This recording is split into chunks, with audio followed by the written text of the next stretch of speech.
Welcome to public TV news బులెటిన్ల ముందుగా headlines. చిన్మయ machine భవన నిర్మాణానికి డాక్టర్ శంకర్ శర్మ లక్ష విరాళం.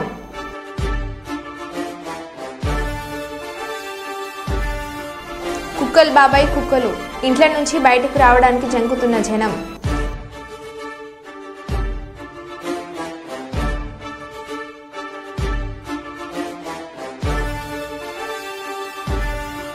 ఛత్తీస్గఢ్ బీజాపూర్ జిల్లాలో లొంగిపోయిన 25 మంది మావోయిస్టులు.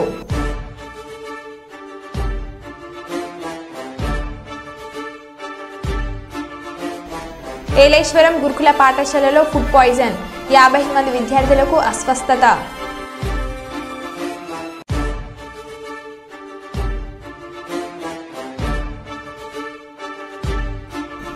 వరంగల్ జిల్లాలో భారీ అగ్ని ప్రమాదం.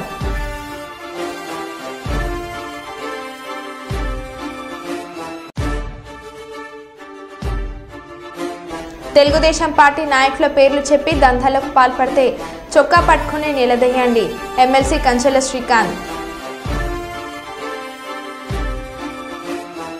ఇక వివరాల్లోకి వెళ్తే 111 జీవో పరిధిలో నా ఒక్క ఫామ్ హౌస్ కూడా లేదు. చాలా మంది పెద్ద నాయకులకు ఉన్నవి.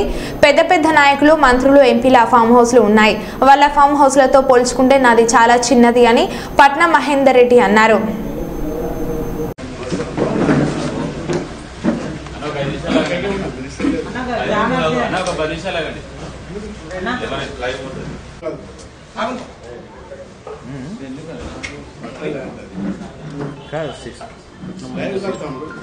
నెంబర్ 60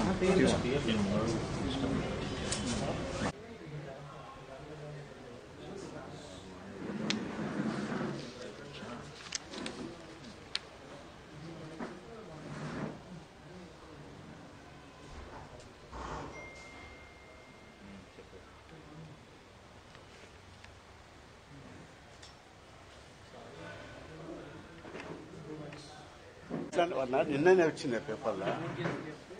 నేనేమంటు నిన్న పెద్ద వేసిరాను దానికి అందరికీ ఇక్కడికే కాదు. నమస్కారాలు. తెలంగాణ ప్రభుత్వం గౌరవ ముఖ్యమంత్రి గారు ఏదైతే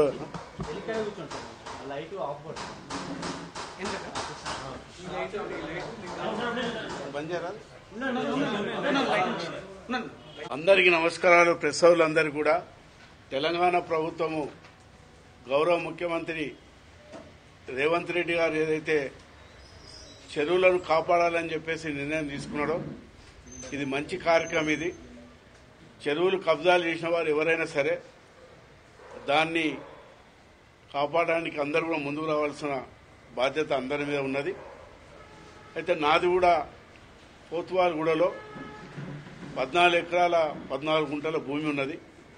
సర్వే నెంబర్ 13 పట్టా ల్యాండ్. అది నా కుమారుని పేరు మీద, రినిషేడ్ పేరు మీద ఉన్నది. అది 99లో ఖరీదు చేసినాం. దాన్ని 2005లో పర్మిషన్ తీసుకొని మరి కట్టడం కూడా జరిగింది. మేము రైతు కుటుంబంకి వచ్చినటువంటి వాళ్ళము.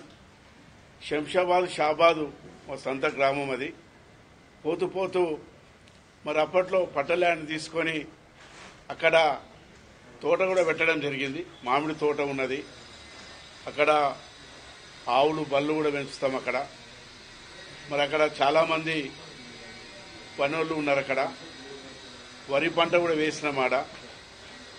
మరి అక్కడ ఏదైతే మా బిల్డింగ్ చూపిస్తున్నారో అదే అంగులు ఆర్భాటా లేకుండా చిన్నగా మేము కట్టుకోవడం కూడా జరిగింది. అది కానీ అప్పట్లో మరి నేను పొలిటికల్ ఉన్నా కాబట్టి మరి ఎప్పటికైనా ఇది తప్పులు చేయదనే ఉద్దేశంతో ఆనాటి ఇరిగేషన్ ఇంజనీర్లను పిలిచి రూల్ ప్రకారంగా నేను అది బిల్డింగ్ కట్టడం కూడా జరిగింది.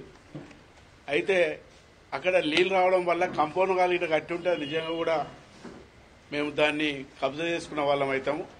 మీరందరూ కూడా పోయి చూడండి. కంపౌండ్ వాళ్ళు లేదు, ఏం లేదు. అది ఆనాడు ఇరిగేషన్ ఈ గారు ఏదైతే చెప్పినారో ఆ రూల్ ప్రకారంగానే అప్పటి కలెక్టర్ గారు కూడా, ఎందుకంటే అప్పట్లోనే కొంతమంది మహేందర్ రెడ్డి గారు చెరువు దగ్గర కట్టిదాన్ని ఒక రూమ్ రావడంతో అప్పటి కలెక్టర్ గారితో కూడా మాట్లాడి సర్వే చేయించేసి ఎక్కడైతే రూల్ ప్రకారం కట్టని అక్కడనే ఆ బిల్డింగ్ కట్టుకోవడం జరిగింది. అది చిన్న బిల్డింగ్. అది ఒకవేళ తప్పని తెలిసి ఒకవేళ నిజంగా రూల్స్ వ్యతిరేకం ఉంటే మరి ప్రభుత్వం ఏదైతే చేస్తున్నదో దానికి తప్పకుండా సహకరించి మేమే దాన్ని తీసేస్తాం. ఎందుకంటే అది ఏదో చిన్నగా కట్టుకొని ఉన్నది.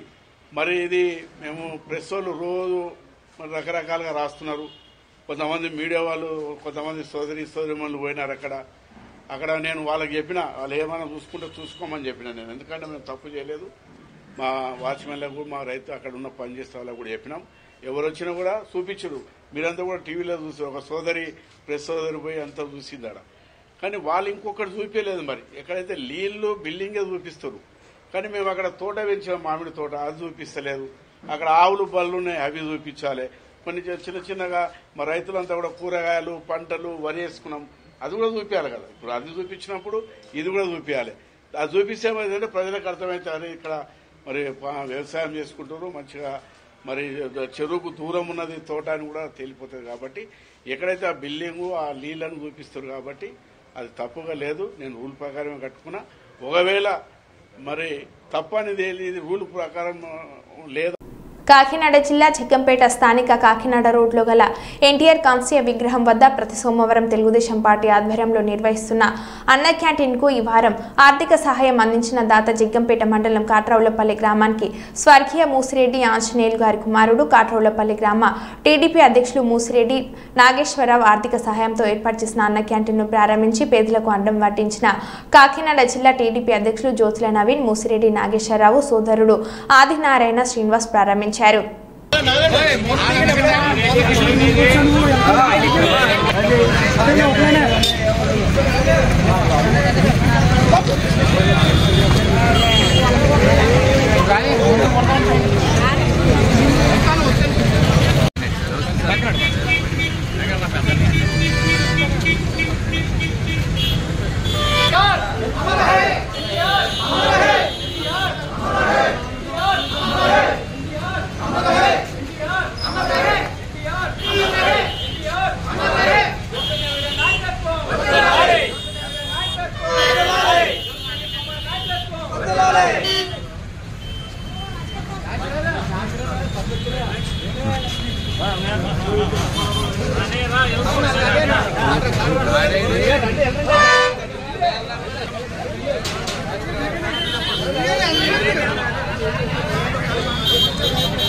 నుంచోబెట్టి ఫోటో తెస్తాను. ఫోటో అంటే ఎలా చూడండి. నాగేశ్వరరావు, ముసిరెడ్డి నాగేశ్వరరావు అన్నయ్య. తెలంగాణ సీఎం రేవంత్ రెడ్డి కీలక వ్యాఖ్యలు చేశారు. 2028 ఒలింపిక్స్లో అత్యధిక మెడల్స్ తెలంగాణ యువత సాధించాలని సీఎం ఆశాభావ వ్యక్తం చేశారు. ఈ సందర్భంగా సీఎం మాట్లాడుతూ యంగ్ ఇండియా స్పోర్ట్స్ వర్సిటీ ఏర్పాటు చేస్తాం. 2028 ఒలింపిక్స్లో తెలంగాణ అథ్లెట్కు అత్యధికంగా పథకాలు వచ్చేలా కృషి చేస్తున్నాం. రాష్ట్ర వ్యాప్తంగా 100 నియోజకవర్గాల్లో 25 నుంచి 30 ఎకరాల్లో యంగ్ ఇండియా రెసిడెన్షియల్ స్కూల్ ఏర్పాటు చేస్తాం. గత ప్రభుత్వం వర్సిటీలను నిర్వీర్యం చేసిందని అన్నారు. యంగ్ ఇండియా స్పోర్ట్స్ యూనివర్సిటీని కూడా వచ్చే అకాడమిక్ ఇయర్ నుంచి మన స్పోర్ట్స్ యూనివర్సిటీని దేశంలో, మన రాష్ట్రంలో ప్రత్యేకంగా నెలకొల్పుతున్నాము. ఎందుకంటే 2028 ఒలింపిక్స్లో అత్యధికంగా మెడల్స్ ఈ తెలంగాణ యువత సాధించాలన్నది మా లక్ష్యం. ఛత్తీస్గఢ్ బీజాపూర్ జిల్లాలో 25 మంది మావోయిస్టులు లొంగిపోయారు. మావోయిస్టులు జిల్లా సూపరింటెండెంట్ ఆఫ్ పోలీస్ మరియు సిఆర్పీఎఫ్ డీఐజీ ముందు లొంగిపోయారు. ఈ మావోయిస్టులపై మొత్తం 29 లక్షల రూపాయల రివార్డ్ ప్రకటించారు.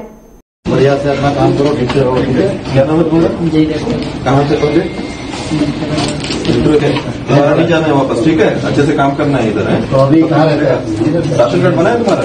नहीं बनाया? अभी बनाएंगे राशन कार्ड, तुम्हारा आधार कार्ड सब बनेगा। ठीक है, क्या काम करते? बंदूक क्या चलाना आता है? बंदूक क्या कमाते आते हो? देखिए फोटो चला। हाँ, कौन सा?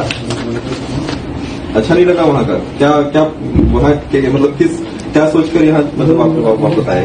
बता बोल सकते हैं और अच्छे से करना है यहाँ। इसमें सबको ఇనుగుర్తి మండల కేంద్రంలో తెలుగు దినపత్రిక శత జయంతి ఉత్సవాలను ఘనంగా నిర్వహించారు. మొట్టమొదటి తెలుగు దినపత్రిక ఇనుగుర్తిలో ఒద్దిరాజు సోదరులు నిజాం పాలనలో ప్రారంభించారని ప్రముఖులు తెలిపారు. మహబూబాబాద్ జిల్లాను ఒద్దిరాజు జిల్లా నామకరణం చేయాలని ట్రస్ట్ అధ్యక్షులు ఒద్దిరాజు సుభాష్ ప్రభుత్వానికి విజ్ఞప్తి చేశారు. ఇనుగుర్తి పెద్ద బస్టాండ్ సెంటర్లో గ్రానైట్ రాయిపై ఒద్దిరాజు తెలుగు కవుల విగ్రహాన్ని ఏర్పాటు చేస్తామని వద్దిరాజు కిషన్ హామీ ఇచ్చారు. వాటికి చాలా కాలాతీతమైంది చదువుకొని వెళ్ళిపోయారు. వేదిక పెద్దలు జర్నలిస్ట్ మిత్రులు అందరికీ కూడా నా అభినందనలు. ఒద్దిరాజు సోదరుల గురించి మాట్లాడడానికి చాలా కొద్దిగా తెలుసు. నాకు మరింత తెలుసుకున్నాం అనే ప్రయత్నంలో వారి శత జయంతి సంచిక కోసం ప్రయత్నం చేస్తే దొరకలేదు. రామరాజు గారు రాసిన పుస్తకం మాత్రం నాకు అనుకోకుండా మురళీధరరావు తాతయ్య గారి దగ్గర నుంచి నేను తీసుకున్నాను. అది చదువుతూ వచ్చినాను కాదు. ఒద్దిరాజు సోదరులు చాలా కాలం క్రితం గ్రామాల్లోకి వెళ్ళడానికి దారులు కూడా లేని రోజుల్లో ఒక పత్రిక నడిపినారు, తెలుగు పత్రిక అనే విషయం తెలుసు తప్ప అంతకంటే వివరాలు పెద్దగా అలాంటి వాళ్ళకి తెలియవు. ఎందుకంటే నా పుట్టుక ఒక 6 మాసాల ముందు సీతారాం చంద్రరావు గారు వర్గస్లో మొహాన్ని మేము గుర్తుపెట్టుకోవాలి. మేము తర్వాత స్వర్గానికి వచ్చినప్పుడు మిమ్మల్ని గుర్తుపెట్టాలి కాదు, అక్కడ గుర్తుపెట్టాలి కాదు మేము అన్నప్పుడు ఆయన వెళ్ళిపోయి అబ్బా సేవ చేస్తే ఇంత గొప్పతనం, ఇంత ఆనందం జరుగుతుందా అన్నది వారి యొక్క ఆనందానికి ప్రత్యేకత గురించి చెప్పింది. అదేవిధంగా ఇప్పుడు వీరందరినీ యొక్క సేవ, మీ యొక్క సోదరుల యొక్క సేవాభావం, సేవాదరణ చేయాలని ట్రస్ట్ని పాస్ చేసి దాని గురించి చేస్తుంది. ఇదంతా వారి గురించి చెప్పడం జరిగింది. వీటన్నింటి పురుషులకు వేరు, ఏవో చెప్తున్నారు, పిచ్చిన కార్యక్రమం వేరు, వేరే ఏదో చెప్తున్నారు. అది కూడా ఇప్పుడు చెప్పగలరు. తెలుగు పత్రికకు ముందు ఎన్నో పేపర్లు 1920 నుంచి కూడా వచ్చినాయని అన్నారు. అవన్నీ హైదరాబాద్ నుంచి ఉర్దూలో ఉన్నాయి, ఉర్దూ పేపర్లు అవి ఇవి. కానీ మొట్టమొదటి తెలుగు పేపర్ మాత్రం తెలుగు పత్రిక కేటాయిస్తారు. దాని గురించి వీళ్ళు ఉగ్రా సోదరులు వాళ్ళ యొక్క రచనలను ముద్రించుకోవడానికి చెన్నై పోయేవారు. చెన్నైలో కూడా వీరేంద్ర శెట్టి ప్రింటింగ్ చేసుకోకుండా వీరు పుస్తకాలను, ప్రబంధాలను ప్రింట్ చేసుకునేవారు. అక్కడి కూడా కొద్దిగా అయిపోయిందని విజయవాడలో చేయటం మొదలుపెట్టారు. అక్కడి నుంచి చూసి తీసుకెళ్ళి అరే ఇంత దూరం మనం రాసినాయని పోయి అక్కడి ఇంట్లో పోయి చేయాల్సి వస్తున్నాయి కాబట్టి మనమే చేసుకున్నాం అనే ఉద్దేశంతో వీరేంద్ర శెట్టిని అడిగారు. దాని నేపథ్యం మీరు ఒక ప్రింటింగ్ ప్రెస్ తీసుకుని పోతే మళ్ళీ అక్కడ మీరు ఉన్నప్పుడు తయారు చేసుకోవచ్చు అంటే మళ్ళీ విజయవాడకు వచ్చి విజయవాడలో కూడా అదే ప్రింటింగ్ ప్రెస్ రవాణా అడిగారు. అక్కడ తీసుకోకపోతే రెడీ ఉన్న విషయంలో అని చెప్పేసి వాళ్ళ దగ్గర అది ప్రింట్ ఎట్లా చేయాలి అనే విషయాన్ని వాళ్ళు నేర్చుకున్నారు. సొంతంగా ఎట్లా కంపోజ్ చేయాలి, ఎట్లా సైడ్లో స్టే చేయాలి, ఎట్లా బయటికి తీయాలి అనేది చేసుకున్నారు. చేసుకొని 95 పడుతుంది తీసి ఇక్కడ బీఈడి కాలేజ్ ఆడిటోరియం లోపల చేసుకున్నారు. దానికి మన లక్ష్మీకాంతరావు కూడా చాలా శ్రమ పడ్డాడు. ఆయన దానికి కూడా సెక్రటరీగా ఉంటే చేసింది. అంతకుముందే తాతయ్య పుస్తకాల యొక్క పరిశోధన నిమిత్తం ఈవి శేషాచార్య గారు కూడా శ్రమపడ్డారు. ఆయన పుస్తకాల పిహెచ్డి ప్రయత్నం చేస్తుంది. వారు ఆ పుస్తకాలను చేసి పుస్తకాల రచన ఎక్కడెక్కడ ఉన్నాయి, ఏంటి ఉన్నాయి వాళ్ళు తయారు చేస్తూ వారు కూడా దీనికి పెద్ద వహించింది. పుస్తకాలు తయారు చేసింది. తర్వాత అక్కడ శతజయంతి చేసిన తర్వాత చల్లబడిపోయింది. తర్వాత పేర్వారం జగన్నాథన్ గారు బండారు అంకయ్య గారు కుప్పం తెలుగుదేశం పార్టీ కార్యాలయంలో ఏర్పాటు చేసిన మీడియా సమావేశంలో MLC Kanchela Srikanth, Kuppam TDP in charge Muniratnam, మాజీ ఎమ్మెల్సీ శ్రీనివాసులు సీఎంగా చంద్రబాబు బాధ్యతలు చేపట్టిన తర్వాత కుప్పం నియోజకవర్గంలో అభివృద్ధి పనులు జోరుగా కొనసాగుతుంది. కుప్పం నియోజకవర్గంలో డొమెస్టిక్ ఎయిర్పోర్ట్ నిర్మాణానికి స్థలాన్ని కేటాయించాలని అధికారులను ఆదేశించారు. Electronics related, electrical related, EV based bus manufacturing companies కొన్ని కంపెనీస్ కూడా ఇంకా కుప్పంలో వాళ్ళు వచ్చి పెట్టడానికి చాలా సుముఖత వ్యక్తం చేస్తున్నారు. దానికి సంబంధించి కూడా అధికారులందరూ కూడా చర్చలు చేస్తున్నారు. మొన్న APIIC director IAS Cherukuri Sridhar గారు కూడా ఇక్కడికి రావడం జరిగింది. ఆయన కూడా అన్ని అంశాలు, ల్యాండ్స్ కానీ ఇవన్నీ పరిశీలించి త్వరలో దానికి సంబంధించి ఎంఎస్ఎంఈ పార్కులకు సంబంధించి కానీ ఉన్న స్కీమ్స్, అవకాశాలన్నీ కూడా వివరించి అధికారులకి దానికి సంబంధించిన ప్రతిపాదనలు కూడా సిద్ధం చేయమని చెప్పడం జరిగింది. సో మొదటి 3 నెలలు కూడా పూర్తి కాల కరెక్ట్గా. ఈ 3 నెలల్లోనే కుప్పంలో ఇంత అభివృద్ధి కార్యక్రమాలు, అలాగే మున్సిపాలిటీకి సంబంధించి కూడా మీరు చూస్తూ ఉన్నారు. క్లీన్ అండ్ గ్రీన్ మున్సిపాలిటీ లక్ష్యం దిశగా, ఒక మోడల్ మున్సిపాలిటీ లక్ష్యం దిశగా కార్యక్రమాలు ఏ విధంగా రూపొందించారో, అవి ఏ విధంగా ప్రారంభించడం జరిగిందో మీరు అందరూ చూస్తున్నారు. పారిశుద్ధ కార్యక్రమాలు అయితేనేమి, మున్సిపాలిటీకి సంబంధించిన అన్ని కార్యక్రమాలు రమారమి 250 కోట్ల పైచిలకు ఖర్చుతోటి ప్రపోజల్స్ అన్నీ పంపడం జరిగింది. వాటికి సంబంధించి అప్రూవల్స్ కూడా త్వరలోనే వస్తున్నాయి. అండర్ గ్రౌండ్ డ్రైనేజ్ కానీ, వాటర్ కానీ, కేబులింగ్ కానీ, పార్కుల డెవలప్మెంట్ కానీ, రోడ్ల విస్తరణ కానీ, ఇట్లా ఎన్నో కార్యక్రమాలు దాంట్లో రూపొందించారు. అవన్నీ కూడా త్వరలోనే ప్రారంభించడానికి కూడా కార్యాచరణ రూపొందించడం జరిగింది. శ్రీకృష్ణ జన్మాష్టమి సందర్భంలో అందరికీ కుప్పం నియోజకవర్గ ప్రజానీకానికి శుభాకాంక్షలు తెలియజేస్తున్నాం. ఇప్పుడే చైర్మన్ గారు, ఇన్ఛార్జ్ గారు చాలా విషయాలు చెప్పారు. కుప్పం అభివృద్ధి అనేది 83కు ముందు అభివృద్ధి ఎంత, 83, 89 అభివృద్ధి ఎంత, మళ్ళా 89 నుంచి 94 వరకు ఏం జరిగింది, 94 నుంచి 2004 వరకు ఏం జరిగింది, 2004, 2014 మధ్య ఏ విధంగా తిరస్కరించబడింది, 14 నుంచి 19 వరకు ఏం జరిగింది అనే విషయాలు, 19 నుంచి మళ్ళీ 24 వరకు ఏం జరిగింది అనే విషయాలు కానీ ఒకసారి కుప్పం నియోజకవర్గం ఉండే ప్రజలందరూ కూడా గుర్తుపెట్టుకుంటే, అభివృద్ధి అనేది ఒక తెలుగుదేశం ప్రభుత్వంలో జరిగింది తప్ప ఎక్కడా జరగలేదు అనేది వాస్తవం. గ్రామాల్లో సిమెంట్ రోడ్లు వేసిన, త్రాగునీటి పథకాలు ఏర్పాటు చేసి కుళాయిల ద్వారా నీళ్ళు ఇచ్చిన, చెరువులను ఊట చెరువులుగా మార్చిన, పాలారకు చెక్ డ్యాములు నిర్మించిన, ఇక్కడ ఒక మెడికల్ కళాశాల కానీ, ఇంజనీరింగ్ కళాశాల వచ్చిన, ద్రవిడ భాషా విశ్వవిద్యాలయం వచ్చిన, సెంటర్ ఆఫ్ ఎక్సలెన్స్ ద్వారా రైతులకు కావాల్సిన సౌకర్యాలు చేసిన, ఇవన్నీ కూడా తెలుగుదేశం ప్రభుత్వం. ఆ రోజు నందమూరి తారక రామారావు తర్వాత నారా చంద్రబాబు నాయుడు గారు మా సార్ చెప్పినట్లు 95 నుంచి 99 వరకు గోల్డెన్, నిజంగానే కుప్పం చరిత్రలో ఎక్కించే విధంగా కూడా కార్యక్రమాలు చేసినటువంటి చరిత్ర తెలుగుదేశంది.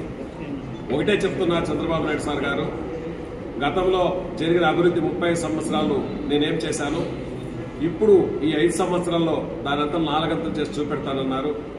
రాగానే కృషి విజ్ఞాన కేంద్రాన్ని కుప్పానికి మంజూరు చేసి తీసుకొచ్చారు. నవోదయ విద్యాలయాన్ని కూడా ఇక్కడ తీసుకురావాలని చెప్పి యోచన చేస్తున్నారు. నిలిచిపోయిన ఎయిర్పోర్ట్ పనులు ప్రారంభిస్తారని చెప్పి డొమెస్టిక్ ఎయిర్పోర్ట్గా కూడా మార్చేదానికి కూడా కార్యక్రమాలు చేస్తున్నారు. ఇండస్ట్రియల్ ఏరియా కూడా తెలంగాణ రాష్ట్ర గవర్నర్ జిష్ణుదేవ్ శర్మ 3 రోజుల పర్యటనలో భాగంగా మంగళవారం ఉదయం ములుగు జిల్లాకు చేరుకున్నారు. గవర్నర్ తొలుత యాదాద్రి జిల్లా పర్యటనానంతరం రోడ్డు మార్గంలో ములుగు జిల్లాకు ఆర్ఎన్బి గెస్ట్ హౌస్ చేరుకున్నారు. గవర్నర్కు రాష్ట్ర పంచాయతీరాజ్, గ్రామీణాభివృద్ధి, మహిళా శిశు సంక్షేమ శాఖ మంత్రి ధనసురి అనసూయ సీతక్క, భద్రాచలం ఎమ్మెల్యే తెల్లం వెంకటరమణ, జిల్లా collector TS Divakar, SP doctor P Sabarish, DFO Rahul Kishan Yadav, అదనపు కలెక్టర్ స్థానిక సంస్థలు శ్రీచ అదనపు కలెక్టర్ రెవెన్యూ మహేందర్ జీ తదితరులు పూల మొక్కలు అందజేసి సాదర స్వాగతం పలికారు. సాంప్రదాయ నృత్య రీతులతో గవర్నర్కు స్వాగతం పలికారు. అనంతరం జిల్లా ఉన్నత అధికారులతో ప్రత్యేకంగా సమావేశమయ్యారు. ప్రభుత్వ సంక్షేమ పథకాల అమలు తీరు తెన్నెలపై కలెక్టర్ను అడిగి తెలుసుకున్నారు. జిల్లా సమగ్ర అభివృద్ధిపై కలెక్టర్ పవర్ పాయింట్ ప్రెజెంటేషన్ ఇచ్చారు.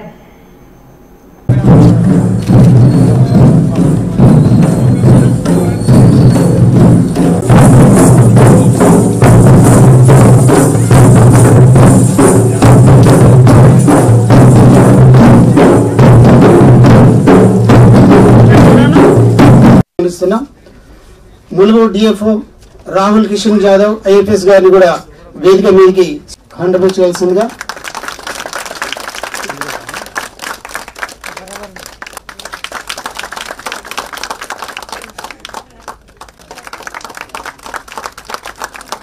అదే పంచాయతీరాజ్ అండ్ డబ్ల్యూసిడి సీతక్క గారికి, గౌరవనీయులైన ప్రిన్సిపల్ సెక్రటరీ గారు, ఎమ్మెల్యే భద్రాచలం గారు, ఎస్పీ గారు, పిఓ గారు, డిఎఫ్ఓ గారు, ఏసీఎల్బీ గారు, జిల్లా అధికారులు, వచ్చిన ప్రింట్ అండ్ ఎలక్ట్రానిక్ మీడియా అందరికీ నమస్కారం. Sir, with your permission, sir, we would like to have a small PPT, sir, about the various developmental activities that we have taken in the district, sir. Sir, initially we will talk about the high priority projects that are going on in the district, sir. Eventually we will talk about various sector wise developmental programs, sir. Sir, and then we will talk about the ITDA developmental program, sir. With your permission, we will start the program, sir. Thank you, sir. Sir, this is our district, sir. Our district was formed in 17 to 2019, sir. So we have total of 9 mandals, sir. We have about 174 GPs, sir, and 587 habitations, sir. The area is the 11th largest in the state, sir. And the population wise, from as per 2011 census, sir, we have about 2,94,000 population, sir. Currently, we don't have census done in 2021, sir. So we are estimating a population of about 3,40,000, sir. Sir, forest cover, as you can see, sir, almost 76% of our area is covered by forest area, sir. And we have one Etur Nagaram Wildlife Sanctuary also, sir. Sir, we have 7 mandals as declared as full agency mandals, sir. 2 part mandals, sir. Total 112 GP, sir. Sir, we have one. Don't have to run around different offices, sir. At one place she comes, she will be taken care of, sir, for that problem. It's a very nice PowerPoint, very brisk and nice and crisp also. Thank you. Not too many slides. Thank you. And I must, congratulate Madam Minister for her, Container Hospital giving new thinking. I like new thinking. And her, adoption of villages by what this private sector. Yes, sir. That's also a very new thing. Yes. And I've asked her to put up some microgrids maybe to give the.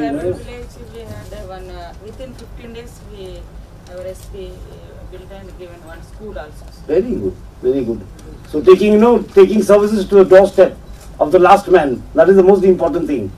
I always tell every officer when I was minister also that last mile delivery is the most toughest. To give the last mile service is the most toughest. Yes. Building a 100-story building in Hyderabad is not tough anymore. Yes. Taking all these benefits of central government and state government, at the vision of the chief minister and the prime minister and the RD minister to the last man is the challenge. Yes. And that's where the collector comes in actually.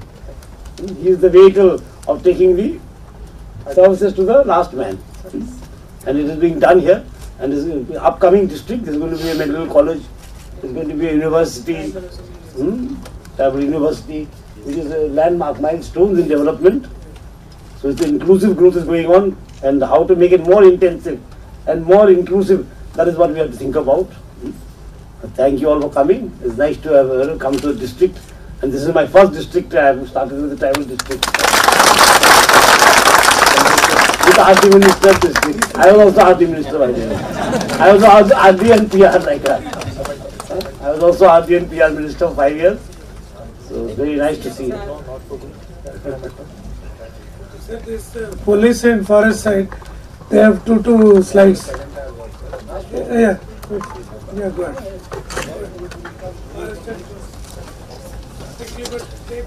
విశ్వమాత ప్రేమ త్యాగము కరుణ నిరుపేదలకు కుష్టి రోగులకు వృద్ధులకు అనాథ పిల్లలకు దేవుని ప్రేమను క్రియలలో చూపించినటువంటి శాంతి నోబెల్ గ్రహీత మదర్ తెరిసా జన్మదినం ఆధారణ ఈ నెల ఆవరణంలో తమ యొక్క విగ్రహాన్ని ఏర్పాటు చేసి అనేక మంది వృద్ధులకు వికలాంగులకు పేదలు అనాథలకు విధవలకు సహాయ సహకారాలు అందిస్తూ అనేకుల జీవనోపాధికై శిక్షణ కార్యక్రమాల ద్వారా ఉపాధి కల్పిస్తున్న సంస్థ అరుణోదయాన్ని ఈ సంస్థను ఆర్థిక సహకారానికి అందించి దాతలు ఆదుకోవాలని వృద్ధుల డేర్ కేర్ సెంటర్ కి విరాళాలు అందించాలని ఈ సందర్భంగా వారు కోరారు. ఈ కార్యక్రమంలో వృద్ధులు కోటి సింహాచలం రిక్షా కార్మికుల సంఘ అధ్యక్షులు కృష్ణ ఆటో కార్మికులు పాల్గొన్నారు.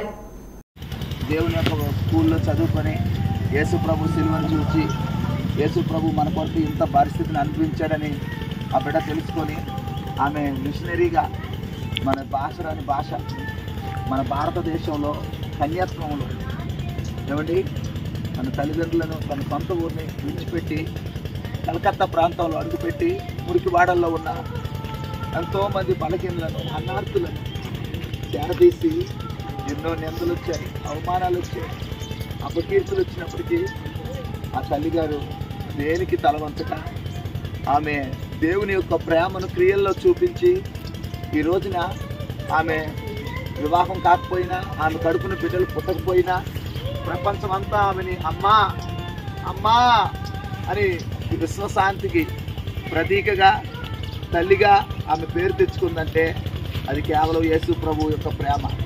ఈ రోజున ఆమె యొక్క జన్మదిన సందర్భంగా ఈరోజు ఆమెకు మనము జ్ఞాపకం చేసుకోవడం అవన్నది డబ్బు కాదు, మంచి మనసు ఉండాలి, ప్రార్థించే పెదవుల కంటే సహాయం చేసే చేతులే మిన్న అని చెప్పింది.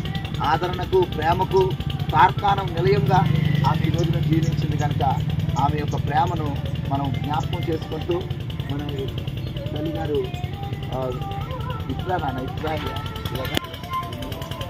మన దేవుని యొక్క తల్లి మన ఆత్మీయ తల్లి మరి దేవుని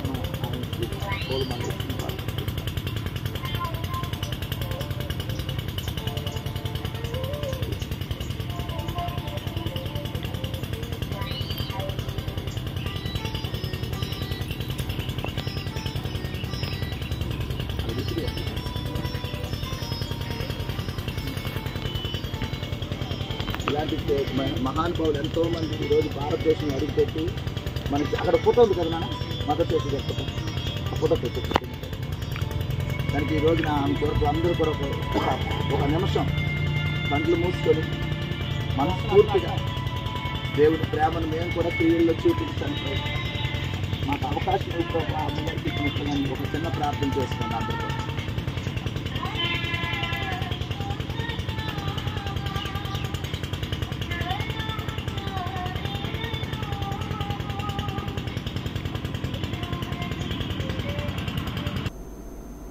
మరో బులెటిన్లో మళ్ళీ కలుద్దాం. Stay tune.